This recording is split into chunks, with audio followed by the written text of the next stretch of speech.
Welcome to the High Yield Real Estate Investing Podcast, a podcast focusing on multifamily investing in short, easy to digest 5-minute segments. Hey guys, I'm Dan with the High Yield Real Estate Investing Podcast. This is part 2 of a multi-part series designed to educate you on what to expect as a passive investor in a real estate syndication. In our last episode, we talked about the qualifications for investing in a syndication as well as some of the return metrics presented to you. If you haven't listened to that one yet, we encourage you to do so. For this episode, let's talk about fees. We all hate paying fees, especially if we don't understand the reasoning behind them. Here are some of the most common fees to expect in a multifamily syndication. The first one is the acquisition fee.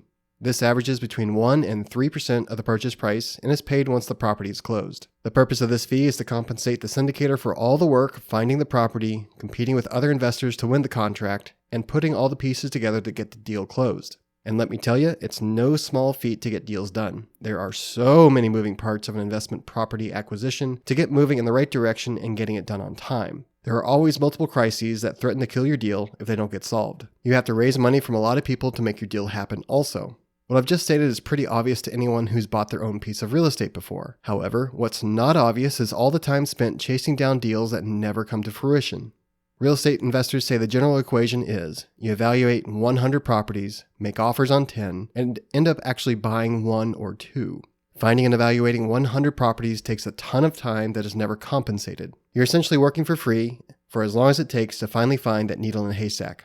The next most common one is the asset management fee. These are usually assessed yearly and probably average around 1% of either the purchase price, total net income, or equity under management.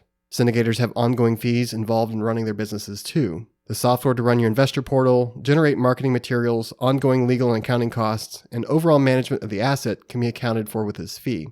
Now you may say to yourself, the managers also get a cut of the yearly cash flow. Why would they need to charge a fee on top of what they already get? Well, some deals give almost all the free cash flow in the first few years to the investor. In higher class properties and properties with a significant value add component, the syndicator may not realize any profit for a number of years or even until the property is sold.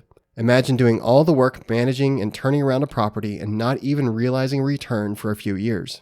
This yearly asset management fee helps compensate the syndicator for just that. Personally, I have a day job that pays my bills and my partners do as well. I don't feel the need to charge this fee if I have an asset that cash flows nicely within a year of acquiring it. The last is a capital transaction fee. This can be paid out upon sale of the property from closing proceeds, or when a property is refinanced and a certain percentage of investor capital is returned as a result. Expect a fee of 1 to 3% for this.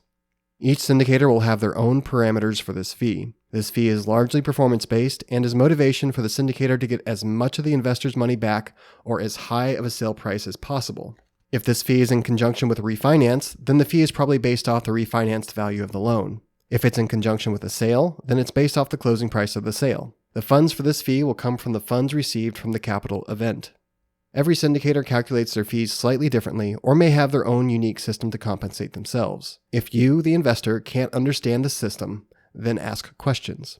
Any reputable syndicator will take the time to explain them to you. A syndicator should also present the financial returns on your investment after all the fees and profit splits have been taken out.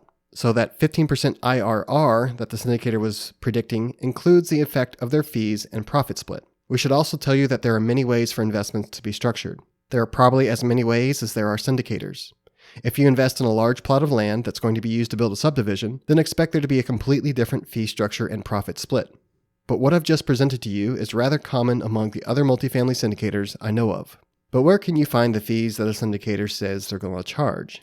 If it's not in the presentation on the asset being acquired, look for them in a long document called the Private Placement Memorandum, or PPM. We'll talk more about this document in a later episode, but if you're familiar with mutual fund prospectuses, then think of the PPM as the rough equivalent for a syndicated real estate deal. Thanks for listening. If you want to learn more, go to our website, highyieldre.com. There, you'll find a complete list of previous episodes and transcripts. Don't forget to subscribe to get updates on our latest episodes. You can also find us through your favorite podcast service or YouTube. You can contact us through our website or by emailing info@highyieldre.com.